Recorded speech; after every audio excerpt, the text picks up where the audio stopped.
Okay, Corrine, I'm so excited to have you on the podcast today. Thank you for joining us.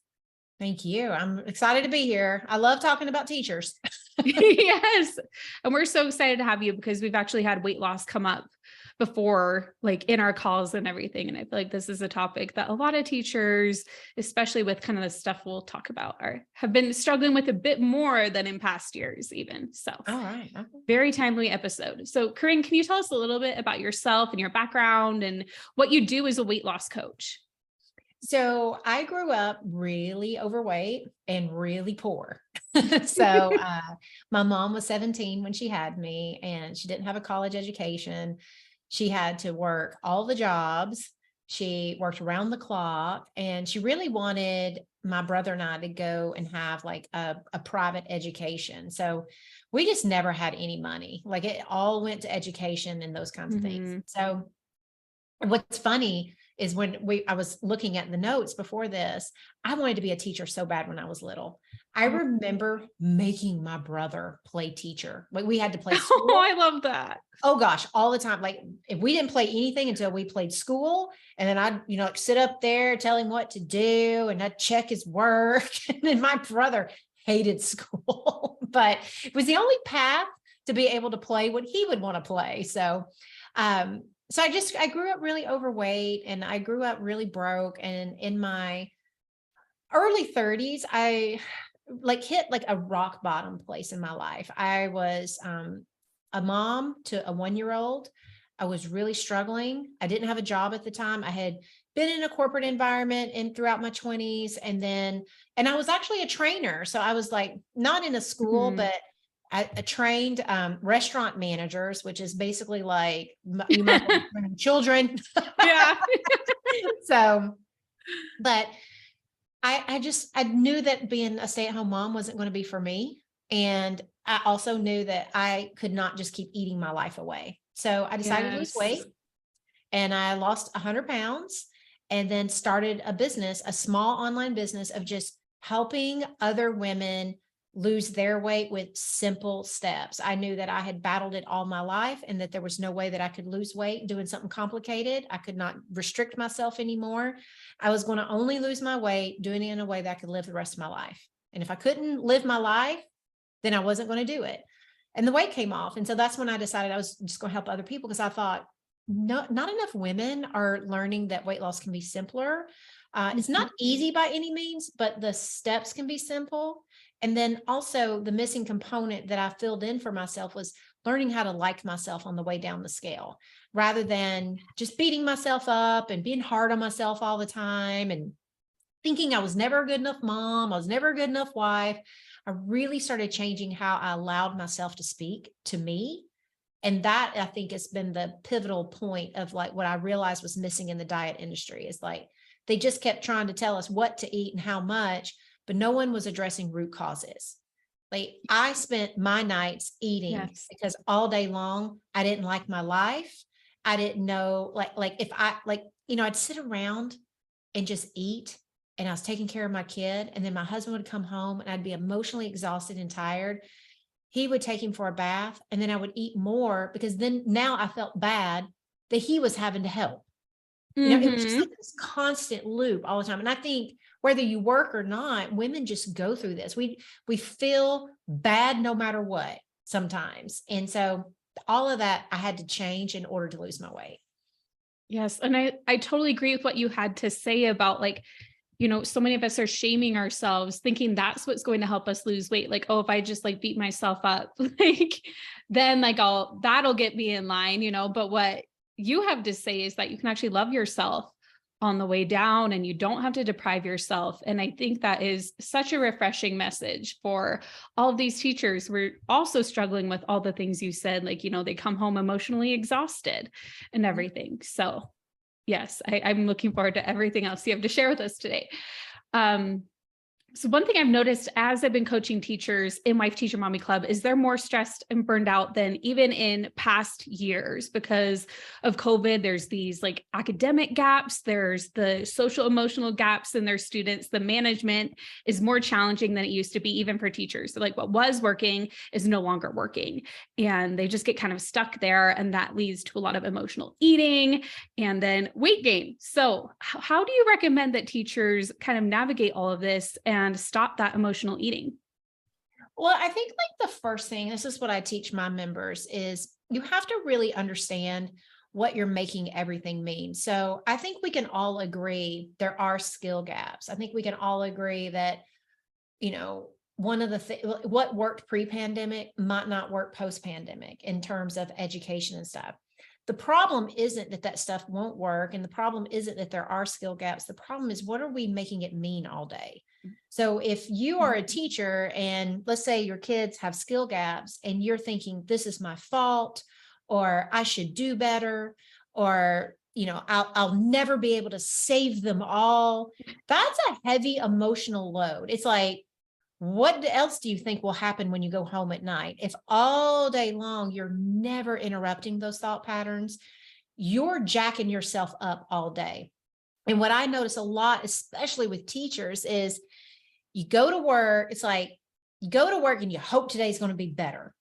It's like, or I hope. it's either I'm hoping today's going to be better or I'm anticipating it's like, oh, it's going to suck. And so you start off with a certain level of anxiety. It's kind of low. It's kind of just like riding. Then as the day goes on, all of that thinking, like every time a student doesn't do what you say, or every time, like you're like a kid that you love, you realize like, oh my gosh, they're falling behind or whatever. You start having that internal conversation of, I'm failing them. This is on me. Things never change, whatever those thoughts are. So you're driving anxiety all day long, which drives cortisol and adrenaline. One of the things I teach my clients to just kind of help them with, especially, I think teachers, my teachers always say it's between 4 and 6. It's like a lot of them don't even eat like late at night. Like they have one or two things. They come home and it's the 4 to 6 o'clock window. And when they get home, what happens is all of that adrenaline and cortisol dumps out of their body. The body does not know how to, it's like, it's a slow ride up like a roller coaster. And then when the day is over, it's like it flushes it out suddenly. You don't go back to feeling normal. You actually go below normal. So you may come home and it's like, I don't feel anxious anymore. I'm just wore out. I'm white. I'm exhausted. And it's because all day long you fueled on anxiety. And when the anxiety's gone, then you go below normal. What I try to teach my clients is during that window, we want to respect that. We want to know why that's happening so that you're not thinking something's wrong. You're like, when I go below normal, that's my body signaling I need a break. And I've been getting a break in the refrigerator. Yes. And one of the smartest things that one of my clients ever said, she had lost like 80 pounds. And she looked at me and she said, there was this day, Corrine, I was standing with the refrigerator open and I shut it. And I just said, the answer you're looking for is not in there. Oh, that's a good one. It stunned me when she said it. I was like, that didn't come out of my mouth. That was one of the most wise things I ever heard. And so like, when you kind of understand what's going on for you, like when you understand, like all day long, I'm having these crappy thoughts. And then when I get home, like my body is doing what it's supposed to do. It's supposed to dump all that adrenaline. It's supposed to dump all of that. When you really understand what's happening, it's a lot easier to have some compassion for yourself and understanding instead of just thinking I can't do it. Something's wrong with me. So I think for teachers, the other window is the post 8 o'clock. A lot of teachers have kids. So from 4 to 6, it's like, I'm done taking care of these kids. Now I got to take care of my kids. Yep. I got to get them through the busy period. And then my dump happens at 8 o'clock at night. And for those teachers, it's a little different. They sit down on the couch to get a well-deserved first-time break of the day. And a lot of times they sit there and then all of a sudden, all their anxieties come back like, oh my gosh, we got to do this again tomorrow. Or like, here's all the ways I didn't do it right today. Or I feel guilty. There's like with me, I'd sit on the couch. I mean, I'd taken care of a high needs 1-year-old all day long. It was not like I was just sitting at home and doing nothing. My son had undiagnosed autism back in the day. I had no clue. Every night I'd beat myself up. I would sit there with retching guilt for not being the one putting him to bed and not being like, sexy and hot for my husband and, ready to do boom, boom. Like I wasn't Right. being all of it. So then I would just feel guilty. And we just need to recognize that stuff. There are things that we can do to unwind it, but the first line of defense when these things are happening is always, you have to know what's actually happening. It is not that something's wrong with you. There's something wrong with the system going on around you. Like we just need to look for what are you thinking and challenge those things. What's happening? Are there environmental things that you can make easier? Is there understanding about how your body works that can give you some like pause and some compassion? When that happens, it's a lot easier to say no in the moment you really want to eat. Yes, I agree with the whole, like it being the root cause of what is going on. And we want to not shame ourselves about all of it and everything. So, but what about the teacher who they're not familiar, like they don't even realize these thoughts they're having and they just see them as like truth. Like, oh yeah, I'm not doing this. I feel so bad. Like, how do they get to where they can shift that and kind of notice what's going on? Yeah, you really like at least for my clients, I do a lot of like, if you're thinking this, that's actually a thought. Like, I think that as coaches, one of the best things we can do for our clients is teach them, this is what thoughts sound like. Because a lot of us do, we're just like, I'm just speaking the universal truth. Yes. Kids are behind. It's like, yes, we could agree. Like, this is the interesting thing about thoughts. Thoughts often feel very true. And if we want to go prove them true, we absolutely can. But if they feel true, along with you feeling terrible, then we just need another truth. And we need one that feels equally as true. And I think this is one of the things that's so important is a lot of people shut down on wanting to think in a new way because they think, well, if I stop thinking kids are falling behind, then what am I supposed to think? Everybody's doing great? No, like, because that's not true. Not everyone is doing great. Some are falling behind. But here's another truth. Some of my kids are falling behind and I'm here for them every step of the way. Some of my kids are falling behind, but some aren't. Just even little shifts like that make you feel a little bit better. So I think it's really important when you start with any time of like, okay, I'm going to listen to what I think. And the vast majority of what is going on in my brain is never 100% true. It just feels true. When you realize you don't have to think amazing things and believe things that are just too fantastical for you, and you're like, oh, you mean we can just shift a little so that I get to experience some relief, a little bit of feeling better and stuff. It's going to help me not only just as a teacher, you'll make better decisions when you feel a little better. You'll also make better decisions in your refrigerator when you feel a little better. Like it's all true. about how do we think in a way that allows us to make some better decisions for ourselves?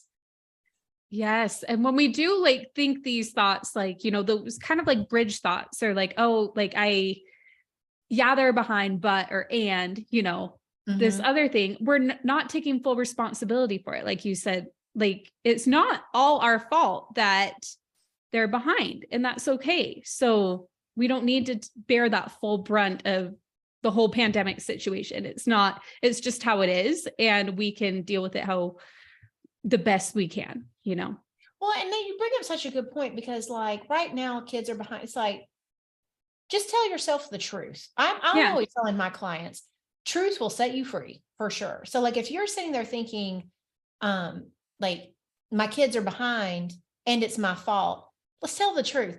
Look at how you spend your day. Is it really your fault? Like, are you just sitting there like, we'll smoke a cigarette while you read a book? Then I would be like, you might want to admit some of this is your fault. Like if you're intentionally doing harm to children, yes, that's a whole subset. But this is what I find. 99% of people like people say, well, what about the teachers who do this? It's like, we're not talking about them. You know what they're not doing? They're not eating over that crap. They don't feel bad at all. They're not sitting guilt-ridden, and they're not concerned about their children falling behind. They're like, I don't give a crap. And they're probably not listening to this podcast either. No, they're trying to find their next smoke, whatever it is. But the teachers that really care, who are taking it on the chin and saying, this is my fault. Yes. We got to question that. Like, how are you showing up every day? If you're showing, like, if you're putting in hours at night, you're anguishing, you're thinking about students, you're doing all this stuff. Let's at least tell the truth. Some kids are behind. Let's blame the pandemic. Let's just say like, and I am such a compassionate person that I would worry about them. Yeah. That's even different than just like, it's all my fault versus they're behind. And, I'm the kind of human that's so concerned about them. Yeah. I care about them. Yeah. That will make you feel a little bit better. You can go home a lot less stressed than the person who's sitting around wringing their hands and clutching their pearls all day long as if they've done something wrong in the world. Yeah. Yeah. So I think it's okay to notice that, Mick. Okay, I'm feeling this. And the reason I'm feeling this is because I care about these students so much. Isn't that a beautiful thing? Yeah. So, yeah.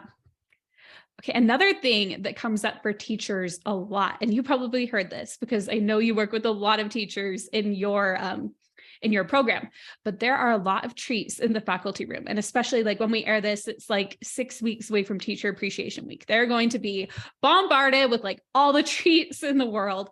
And a lot of teachers, they even say often they don't realize that just all of a sudden they're eating a donut or whatever, or they just like, well, I can't help myself. It's been a stressful day. And that's kind of what we just talked about, but sometimes they just don't even realize it. So how do you suggest that teachers lose weight, even with all these free treats surrounding them? So there's a few things that they can try. I had a long time ago, I don't even have this blog anymore, but I used to call it the gift of fat. I had several teacher friends back in the day, and oh my God, all they did was complain about how they would try to be losing weight. And the next thing you know, I was like, all these parents bring this in, and and it's Christmas, and then it's this. Every holiday. Every single holiday.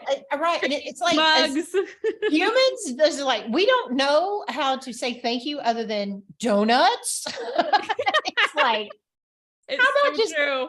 I told one of my teachers, what she did is she actually messaged all the parents in the room and just said, the best way you can thank me is to have your child write a letter, or you write me a letter. Like, I'll never remember your cookies. I'll never remember your donuts. None of that will last, but I saved the letters. And she said that just solved it for her. She was like, no one ever brought me cookies and stuff anymore. And so that's one thing you can like just take the bull by the horns and like put it out there. Now, that doesn't like change the faculty room. So yeah, you can at least mitigate how much crap comes into your classroom. But now we got the faculty room. You have to plan for this. So this is where we want to use a tool called decisions ahead of time, which is where I'm going to decide well in advance. Like if Teacher Appreciation Week's coming, I know it's going to be full of food. And I'm going to decide ahead of time, here would be the only things that I would eat. And here's how I would eat them. So I'm not going to eat them standing in a kumbaya with other teachers complaining about my work week. That's not enjoyable. Like if you really start like fleshing it out on paper, like I don't tolerate this kind of eating anymore. And here's why I don't enjoy it. And it's like, I don't want to eat cookies while complaining because then I don't even get to enjoy the dang cookie. So we come up with some parameters for ourselves. Like if I am going to eat some stuff, what deserves space in my belly? Like my one of my coaches in my membership, she calls her belly is like the VIP space at the club. Her mouth is the velvet rope. And the only thing that goes past the velvet rope is anything that deserves space in the VIP room. So, I love that analogy. Yeah, she is like, I have got VIP foods, and then I got foods that are like, that is like some clown wearing tennis shoes and cutoffs trying to get into the club. And she's like, no. So, and how often do you grab one of those treats and you're like, oh, that was not even worth it, not worth it. Exactly. So you just kind of think about this ahead of time. You kind of like lay out your own, like, this is what deserves space. This is like, if I'm going to have things, these are the things I would really enjoy. And here's how I would want to enjoy them. The other thing that I think is key is you've got to visualize. We call it real visualization up in my place. It's like, a lot of times when you hear visualization, it's all like you're visualizing amazing. And like, I don't know, it's some kind of like yoga voodoo crap. I want real visualization. You see yourself walking into the teacher's lounge and everything in you is like, I should eat that. I deserve it. It is Teacher Appreciation Week. You want to visualize every excuse known to man that you're going to come up with. And you want to see yourself saying, I knew I would think all of this, but I'm choosing not to. That's powerful visualization. And you got to do that for a couple weeks beforehand, because your brain doesn't know that this isn't happening. When you're visualizing and you're anticipating what might be hard, and you see yourself saying, no, I knew I would think this, but I'm choosing different this year. It's like dress rehearsal. So then when you walk in, what you don't want is to walk in and the only conversation your brain has is the one it had last year, because that was the dress rehearsal for this year. You want these new ones so that it can want it and be like, oh, and we're also supposed to say no, or we're also supposed to say this, and we're also going to do this. That's like two approaches that I think really help like navigate those situations. I love that visualization. And like you mentioned, like right now for Teacher Appreciation Week, if you're listening right now, you can start that now and like be ready for when all the treats come. That's such a great tool. And I think both of those, both with the like sending the message to the parents, like how many teachers, like that's so simple, but not something you might think of doing. Yeah. Or some of us might be like, oh, I can't say that. I can't do that. But I'm sure a lot of those parents, like I'm a parent too. And if I were like, oh, all I need to do is write a letter, that's easier. Like, I mean, I feel like it's great for everybody. Yes. So I love that. So another thing that comes up, we've got like all these different things that have come up with weight loss. So drinking water, as you know, as we all know, is an important part of weight loss. And we usually have like a certain number of ounces we're trying to hit. But a lot of teachers say that, well, I only get like this one time to like, eat lunch and go to the bathroom. And it's like 20 minutes by the time you walk your kids down and back and everything. And that can mess with both like how much water you can drink, because the bathroom breaks, and then even like, some eating plans or whatnot might be like, oh, you need to eat at this time or only eat when you're hungry. But what if you're not hungry yet? So basically you just have this predetermined schedule. You want to figure out your water and your food. What are your suggestions for that?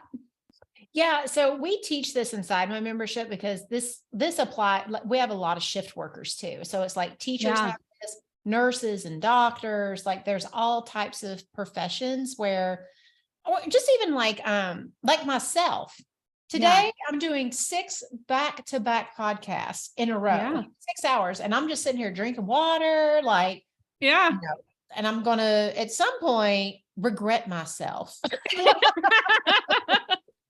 So this is my suggestion. Number one, with the water is you can turbo drink. So what that means, a lot of my teachers, they get up early in the morning and they will drink like a good 20 to 24 ounces super early, so that basically they're urinated out before class starts. And then about an hour, like they'll keep water. It may have to be room temperature. So if you're an ice cold diva, this might not work for you. We got to sacrifice somewhere. Yeah. Stainless steel tumbler. It'll still have ice in it. There you go. But you can just simply drink about an hour before your break. Go ahead and drink like another 20, 24 ounces. That way, by the time you're eating and it's time to go, you should be able to urinate out then. And then the second school's over, or 20 minutes before you're going to be leaving, you drink like another 20 to 24 ounces. Now you're going to be more of a swigger, which is not that big a deal. Like I drink a liter and I can drink this literally in 5 minutes. Yeah. Because I want to get it down. So sometimes we just have to make some sacrifices to get where we can either make excuses or we can make some sacrifices, but you can't do both. So What you want to do is like maybe like 20 minutes before you leave school, you can go ahead and start drinking. Then anything else you drink the rest of the day is now in bonus land. So you've already nailed almost all the water requirements you need for the day just by turbo drinking in 3 spots. And then if like, I know for me, I don't mind getting up in the middle of the night to go to the bathroom. So I continue to drink throughout the evening. But if it really disrupts your sleep, if you're the kind of person who can't go back to sleep and you need to be able to not, pee all night long, then cut it off at least 2 hours before bedtime. Yeah, I love this concept of turbo drinking, and I had never heard of it until I heard it from you on your podcast. Like, it's just such you're like, oh, it's like totally broken down. I can do this. Like, no more excuses. Like, well, yeah. And the other thing you were asking about is times of like timed eating. Like, this is a real thing. And this is what I tell people all the time. You have a couple of options. Like a lot of my teachers end up having to eat lunch at like 10:15. Like, it's when crazy. was that? Yeah. It was like, when was that lunch hour? I don't know. But you can either just not eat breakfast and you'll be hungry by 10:15 more than likely. Which is so funny because a lot of people are like, don't eat breakfast. It's like, I'm not saying don't eat breakfast because it's bad. I'm saying if you want to be hungry at lunch, don't eat breakfast. We're just trading. But a lot of people, when they listen to their natural hunger, they realize they've been eating breakfast for a long time and they actually weren't really hungry. Like my mom is here. She's recovering from shoulder surgery. Every day I'm like, hunkered around her around 8:00, like, you want me to make you some breakfast? She's like, I am not hungry. She finally told me today, she's like, stop asking me. Like around 10 or 11 is when I get hungry. And my mom's lost like 120 pounds. So there's one thing you can do. The other thing that you can do is you just go ahead and eat at your normal time, knowing that if you're not hungry, you're just not going to eat much. If you're already not hungry and you eat just a little, you may be sitting there going like, womp, womp, I don't get to eat much, but you also don't need to. So if you're just like, I wish I could eat more, it's like, not really. I would like to eat more, but what I really wish is I'd lose my weight. Like just tell them the truth in those moments. So I just tell people, do some timing. Some people have super late lunches and then they feel like that screws up their dinner. You just want to, in the beginning, because I'm all about listening to your body. We're not going to count calories and macros and complicate things. My whole thing is it may take you 2 to 3 weeks of playing with your eating to know like, okay, now I'm in a rhythm. This leads me to be hungry during this time, or this is just enough. Or like today is a good example because I have so many podcasts. I was not hungry for breakfast at all. But I also knew that the first opportunity to eat was 3 p.m. Yeah. So it was either eat when I'm not hungry or do a bunch of podcasts and feel like butt by noon. And I was like, I don't want to feel like butt by noon. So I went ahead and ate a breakfast. I was like, this is a breakfast that would fuel me for 6 hours. Yeah. This will be fine. And that's what I chose to do. So sometimes when we're listening to our body, we're not just listening to the immediate signals our bodies are sending. We're listening to the overall picture that our body needs. So you might have to be listening to the future version of you who's going to be sitting there going like, you needed to eat at 10:15 because here I am sitting at 2:30 dying. So you want to listen to her needs too. Yeah. So it's really about just being mindful and intentional about like your whole day and like what your body needs that day. Yeah. I feel like that clears things up so much. Okay. So along the lines of that, a lot of teachers, and I guess we kind of talked about this already though, but we touched on it at the beginning, but I want to talk about it a little bit more. A lot of people try to shame themselves into losing weight. Like they think like, if I just keep beating myself up or looking in the mirror and being like, oh, you're so fat, you need to lose weight or whatever, like that's going to drive me and motivate me to lose weight. But what I've actually even personally found recently is the opposite. Like when I love myself along the process, that seems to help. But I think a lot of people, like even for me, it took some time to really understand that. So how is it that you teach this concept of loving yourself all the way down? Well, here's one thing that I know that's common in women is that many of us are hard on ourselves. And if being hard on ourselves worked so well, we'd all be thin. Obviously, that's not the magic pill. That is not For the sure. motivating factor. It just doesn't work. It sometimes when you're really hard on yourself, you might see yourself make different choices, but that doesn't mean that it works, because to me, true weight loss is I lose my physical weight. I also lose my emotional burdens. And talking like a jerk to yourself is an emotional burden. So I don't want anybody losing weight and still not liking them.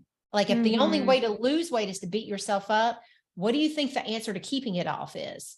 Well, I'll have to be hard on myself when I don't have the weight, or I will gain it back. So your solution, or like the equation is, be hard on myself for the rest of my life, just so I can be thin. And Like, that sounds terrible. I know, because if you ask somebody, why do you want to lose weight? I just want to be happy and proud of myself. It's like, okay, well, this method won't do that. Like the best way that I tell people, because it's very hard for someone who is hard on their body and hard on themselves, is to say, like, you're going to love yourself. I think that's such a far reach. There are stages in between. Number one, we can just stop the bleeding. When you are being terrible to yourself, you can just say, I'm not going to talk to myself like that anymore.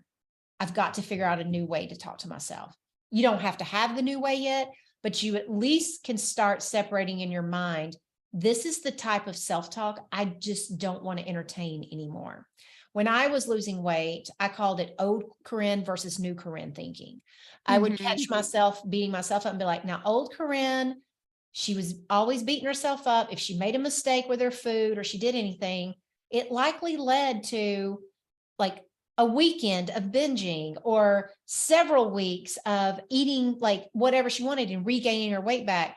New Corrine, when she says things like, you're so gross. Like I used to say this to myself all the time. You're so gross. I can't believe your husband even wants you. Like I used to say that all the time. Yeah. Like that's so sad. Oh my gosh. It was just like true. Like in my, if you were to ask me like, well, it's true. Why would my husband want to have sex with someone who's like 250 pounds? Like I could argue that this was terrible.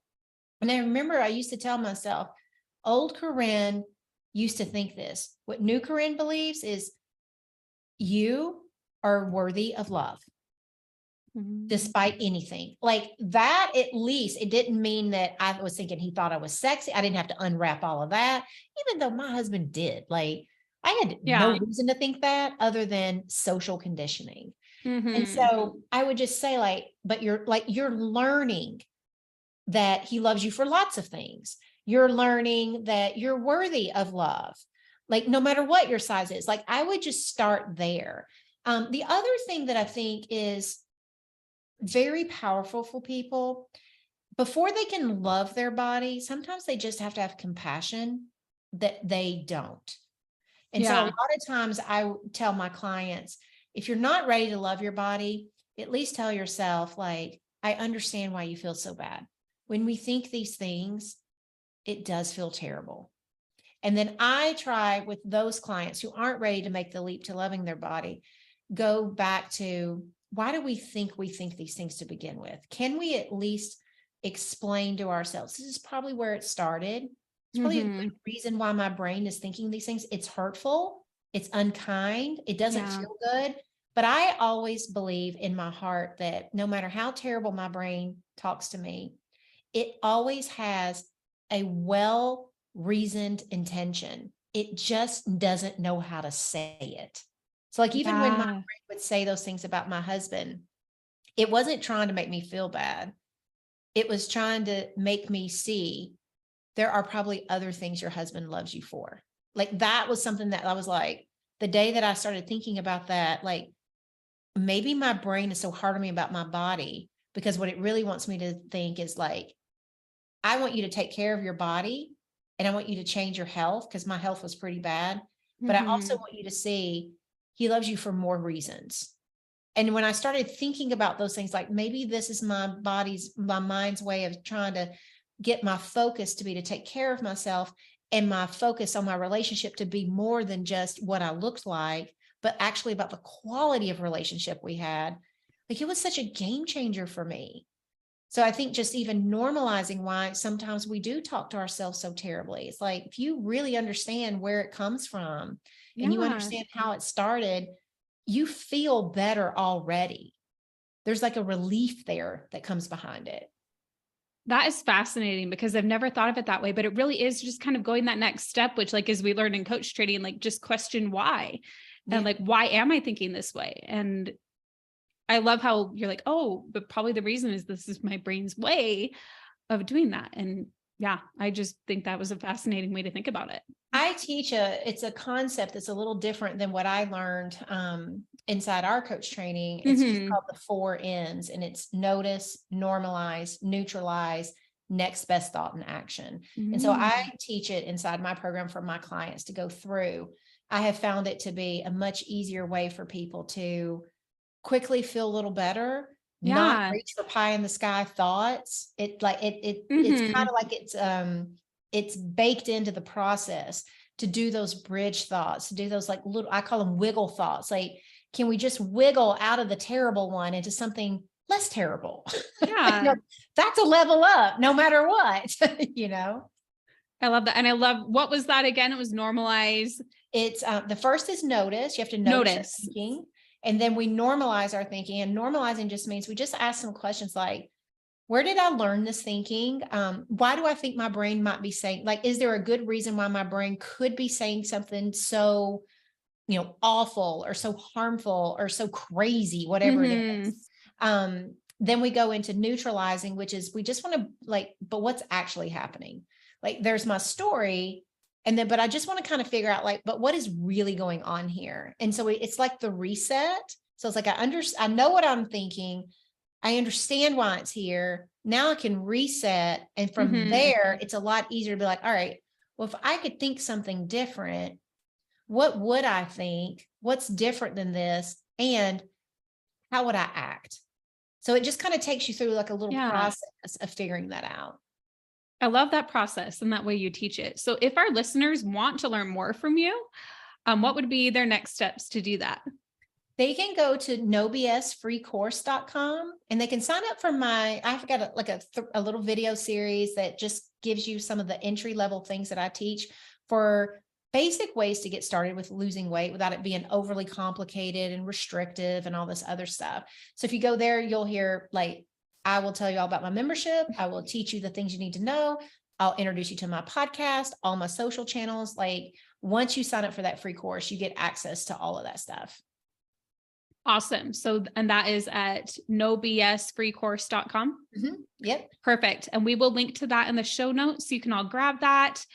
And you said if they go there, they'll get everything else, like your podcast and they'll get all of those links, all that kind of stuff. And then if they're interested, if there's coaches or people that want to really learn how to teach some of these concepts, the weight loss concepts, we have our advanced weight loss certification coming up, starting in applications start in April, and they can go to theweightlossuniversity.com. If I know you guys have teachers, so they may be interested in ooh, I'd like to dive deeper and study this and whatever, they can go there. But the free course, if you're really interested in the weight loss and conquering all the reasons why teachers eat and stuff, we have a big group of teachers inside of our membership. And I talk to them all the time.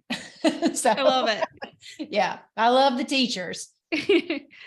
I've heard great things about your membership too. So everybody, you are in great hands with Corrine if you head on over there.